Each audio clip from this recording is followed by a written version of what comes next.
Good afternoon, everybody. It's Sunday, the 10th, I think. Thank you guys for watching. Please like, share, and subscribe.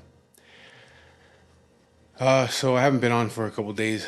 I've been doing shit around here.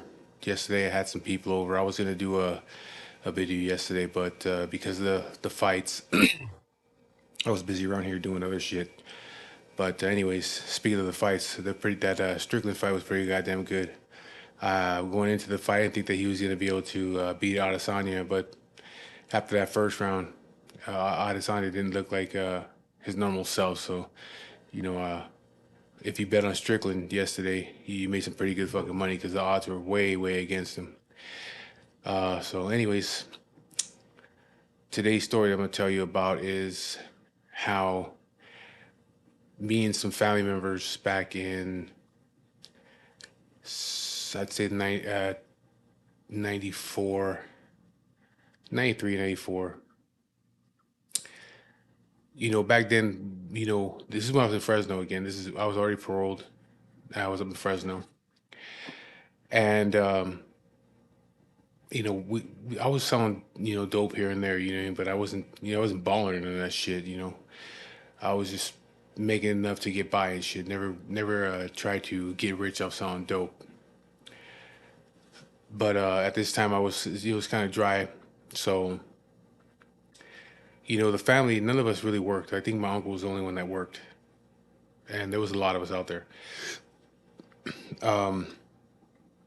There was one, two. There was five households of family members, and like I said, my uncle was the only one worked. I think my aunt was working too. She was a housekeeper, but we were all just trying to get by out there. None of us had money.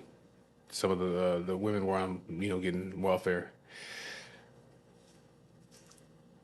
So I don't know who came up with the whole idea, but one of my family members started writing bad checks.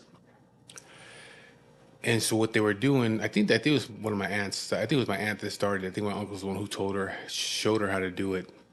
Her husband. I think that's who showed her. But anyways, what she did is it was a lot easier to commit fraud with checks than it is nowadays. So what she would do is on Friday what she did on Friday when the bank closed, the banks weren't open on Saturdays and Sundays. So when the bank closed on Friday, she would go down to the ATM. No, she didn't go. She had somebody else go to the ATM with her card, her PIN number, all that shit. They'd cover their face so you couldn't see them.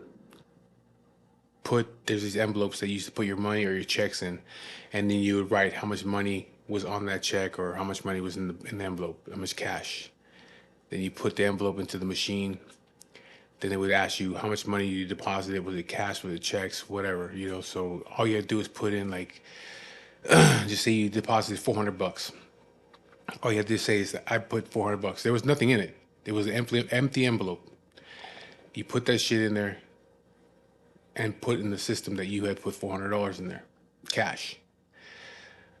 So now, when you went to go shopping somewheres, it would show that you had $400 in that account. Some stores it would reject it, but other stores it would go through. So then what you would do is all weekend she went shopping using checks. She couldn't spend more than $400 because that's what she said that she put into that account. So she couldn't spend more than $400 at a time at each store. So she would go, just say for instance, she would go out to Vons, spend like $300 right there, write a check. But see, the thing was, she always takes somebody with her. That way, like my grandmother would go with her, my mom, my other aunt, whatever. They would fill out the check in the parking lot in the car. They just wouldn't write the amount. They would sign the check, not her. She didn't sign the check. They signed the check. And again, they fill out they filled out everything, bonds. Um, the only thing that she had to fill out herself and try to do it as sloppy as she could is the amount that she spent.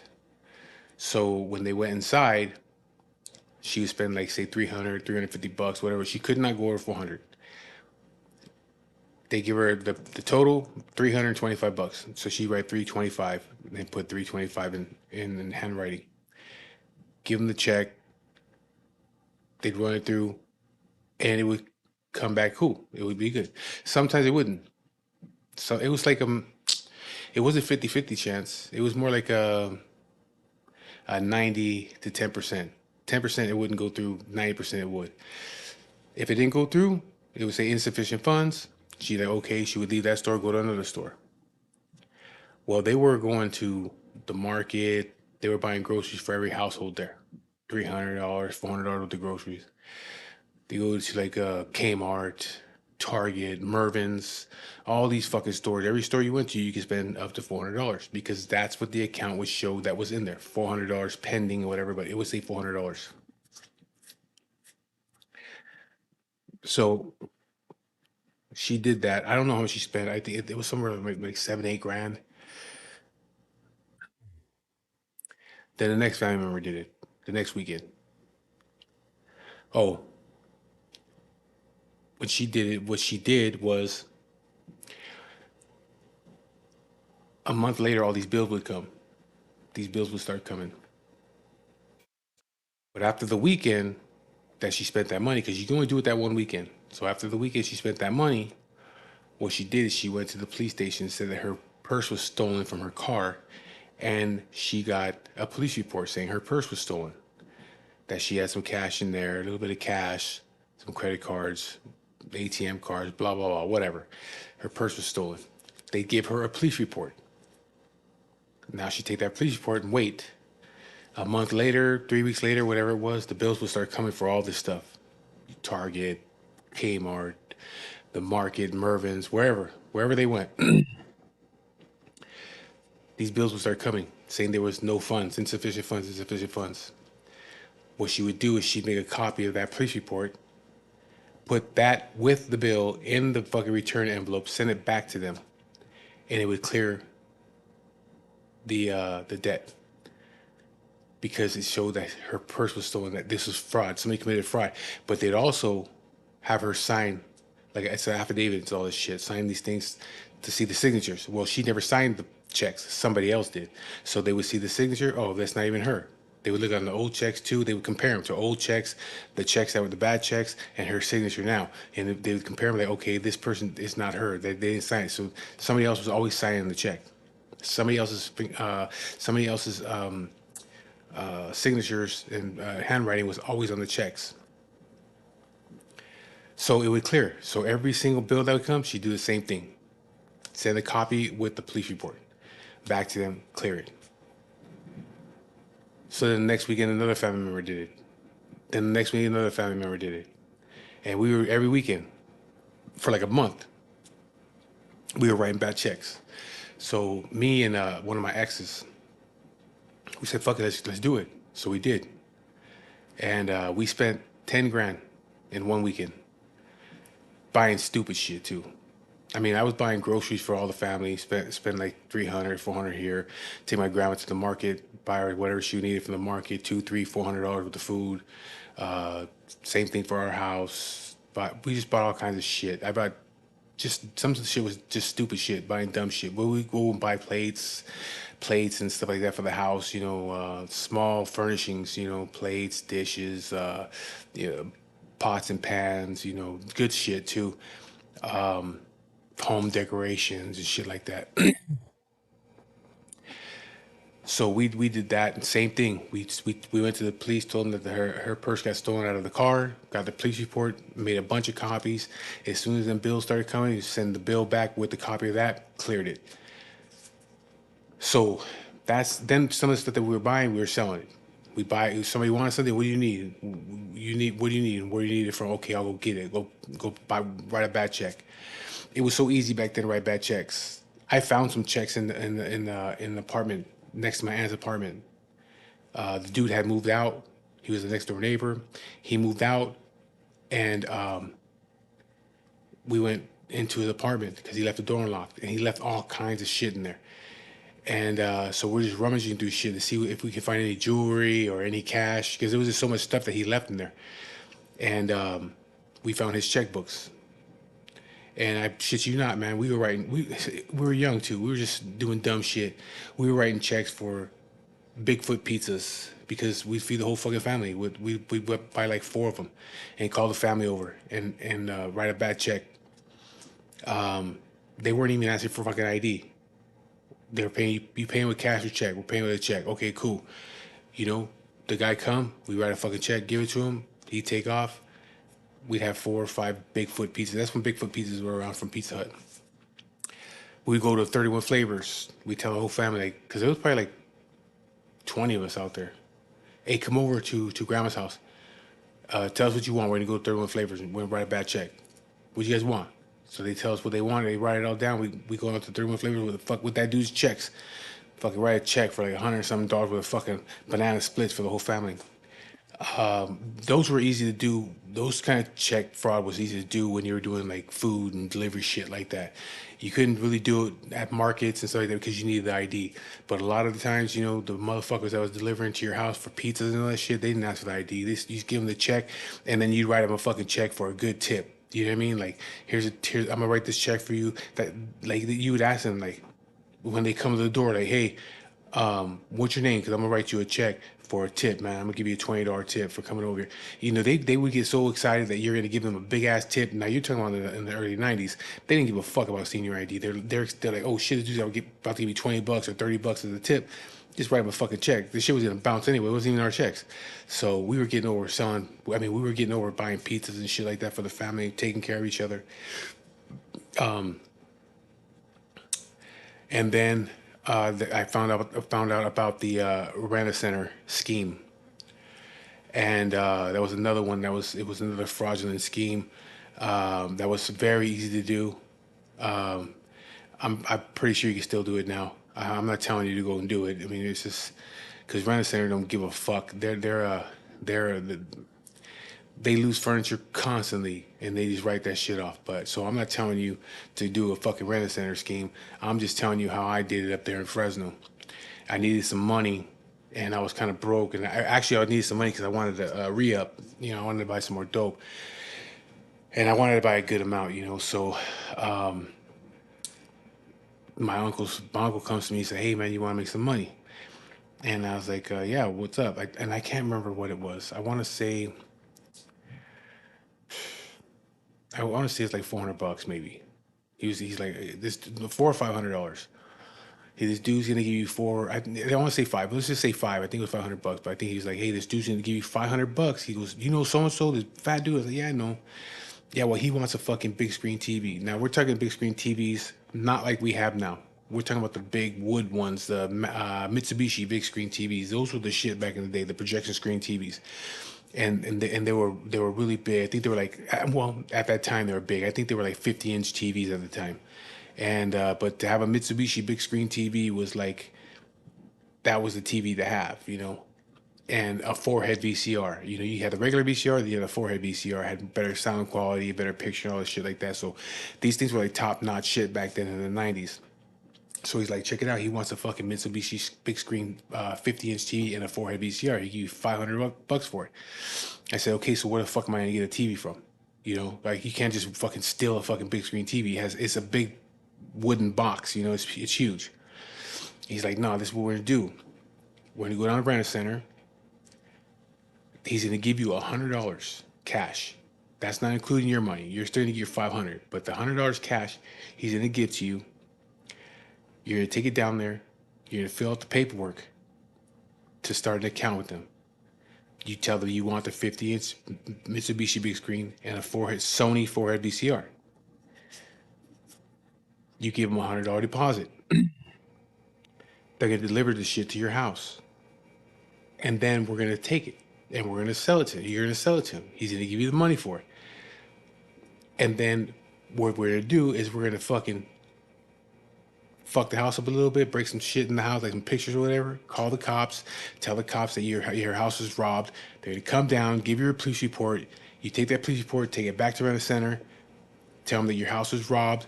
You have insurance on the TV, so they're gonna fucking wipe it out. Either they're gonna give you another TV or they're gonna wipe it out. Either way it goes. So I said, you think it'll work? He said, I know it's gonna work. Same thing with the checks. All you need is that police report. If you got a fucking police report, that's all you need. All right, cool. So the dude shows up, gives me $100. I go to the Rent Center, do all the paperwork, and tell him I want the 50-inch Mitsubishi big screen with the 4-head VCR from Sony. Everything goes good. They take the $100. I think the TV probably back then was shit, man. Like $1,200 for one of those TVs. They were expensive. So that day, they show up in my apartment, and it was on a Friday. They showed up there with their delivery truck. Two guys fucking broke into my house, set it all up, plugged the VCR in, make sure everything was working. When I saw it in my house, like, damn, this is a nice fucking TV. Like, I didn't really want to sell it to the motherfucker after that, you know? But I wasn't working, so it's like I couldn't afford the payment. So anyways, so then they left. Well, when they were putting it all up, my uncle and that dude and a couple other people were in the parking lot waiting, watching the truck. When the truck left, they pulled up with their fucking pickup truck, came into the house, packaged everything back up. 4 guys lit that fucker on the truck, strapped it down. He gave me $500. He was gone. So there I am, got my money, fucking went and bought me some dope, and started selling again. Monday came, what my uncle did, he's like, okay, now we gotta set this shit up. So he goes my front door and he kicks the fucking front door and fucks it all up. And I'm like, dude, why the fuck you just fuck my front door up? He's like, because we have to make it look like your house been fucking robbed, that your door was kicked in, you were robbed. And then we go in the house, he throws some pictures on the floor, he steps on and breaks the glass, he opens the drawer, starts pouring shit out. And then he's like, okay, I'm gonna call the cops right now. Tell them that the fucking place was robbed. So he fucking calls the cops. The cops show up and they're like, they see the door is splintered. I already had told the manager. The manager came down, was looking at it. They were gonna fix it that day. The police was like, what was stolen? I said, well, they stole my money out of my drawer, which was $1,000, which was just bullshit. They stole some jewelry. But the most important thing, they stole my fucking TV. And he's like, what kind of TV was it? I said, it was a fucking big Mitsubishi 50-inch screen TV with a fucking 4-head VCR, a Sony VCR. I had just got it on Friday. I just came back today from LA. I got it on Friday. After that, I had left, went to LA to go visit some family. I came back, and this is how we found a place like this. And he's like, they took a Mitsubishi big screen TV out of your apartment? I said, yeah, it was right there. It's gone. And he's like, wow. So he goes, we're gonna go ask around, see if anybody has seen anybody. Because that's a big TV. It's a big wooden box. But nobody's gonna say nothing, you know. So they went to the neighbors. Neighbors said they don't see shit, you know. So there it goes. Boom. They give me a police report that my house was robbed. The next day, I went down to Rent Center with my uncle.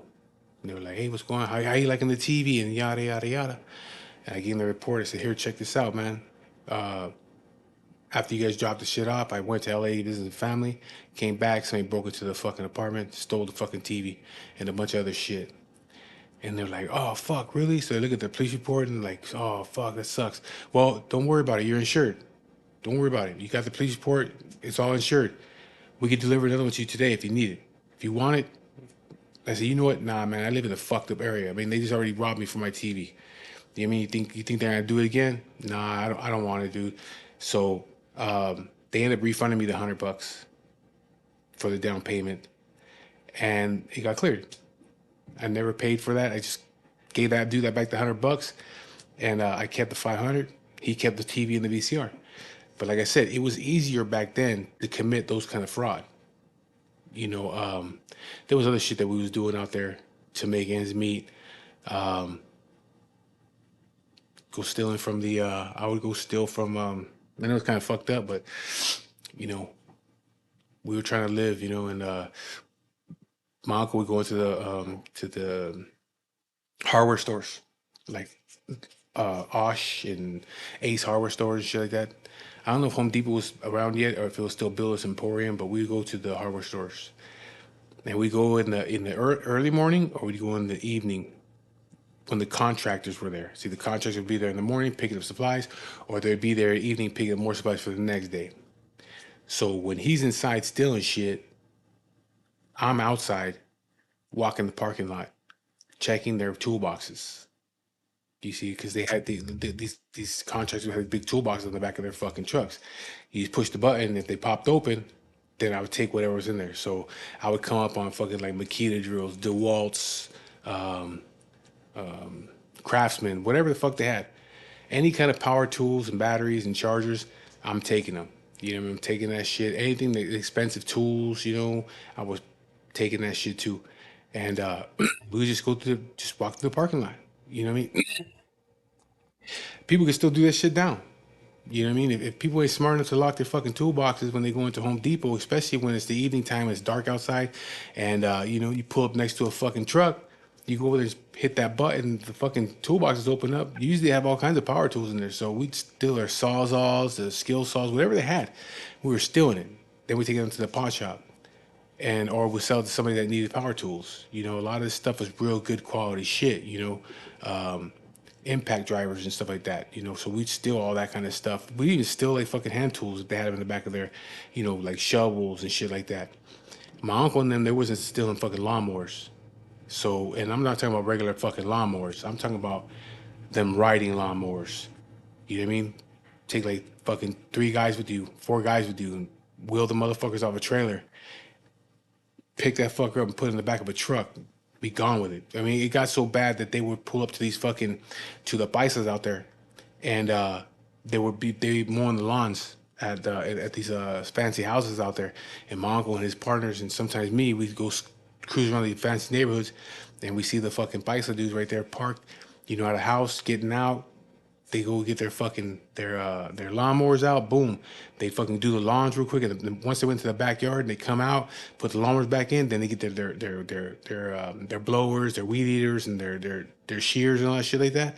And they would put the fucking lawnmowers back on the trailer, and the edgers back on the trailer. Then they would go and do all the other shit. Once they went back into the backyard, motherfucking would just disconnect the trailer from their truck, push it back, hook it to his ball on his truck, take the whole fucking trailer with one, sometimes 2 lawnmowers on there.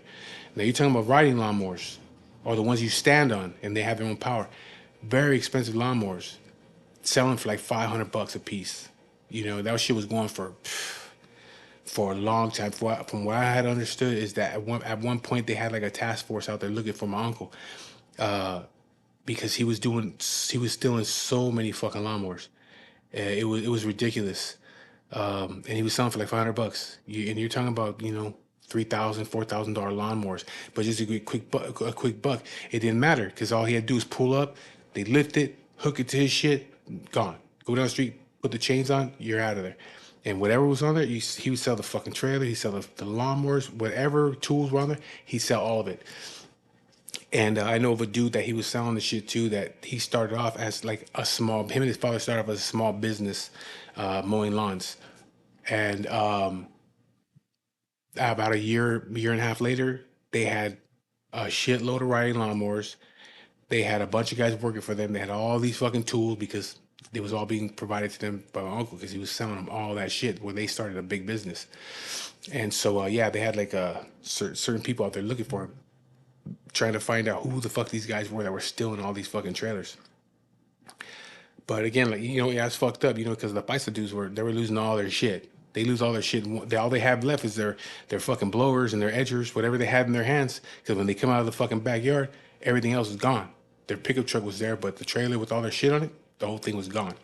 And so, it was fucked up. But again, we were criminals. We were trying to make it. That's how we were living. Especially that dude. You know, um, he was a big time crook, man. But he was a good dude. Um, so, anyways, yeah, that's the story of the fraud and the theft. Some of the fraud and theft that we were doing up there in Fresno back in the early '90s. Um, Again, it's fucked up shit, but we were having a good time doing it. You know what I mean? I wouldn't do that shit no more. But and it's not like you can do it anymore anyway. The bank shit. I mean, there's probably ways to fraud to do fraud on a bank, but it's very hard. Back then, it was very easy to commit fraud on banks. Um, But now you're gonna get a shitload of time for fucking with banks and shit like that. So I don't encourage people to be doing that shit or doing that rent center bullshit. Even though the motherfuckers at rent center are a bunch of assholes. Got another story about them guys. I'll tell you a different time. But anyways, that's the story for the day. Thank you for following the channel. Like, share, subscribe. You got any questions? Get at me. You want to hear anything? Let me know. Uh, one thing I don't talk about is prison shit because I've never been to prison, and I don't get myself involved in that shit. You know what I mean? So I mean I know a lot about it. My family, most of my male family members have been in and out of prison, so I know a lot about what's going on. But still, I don't talk about those kind of things. You know what I mean? I talk about my own personal experiences. So anyway, with that being said, thank you for following, thank you for watching, and I'll be talking to you guys later.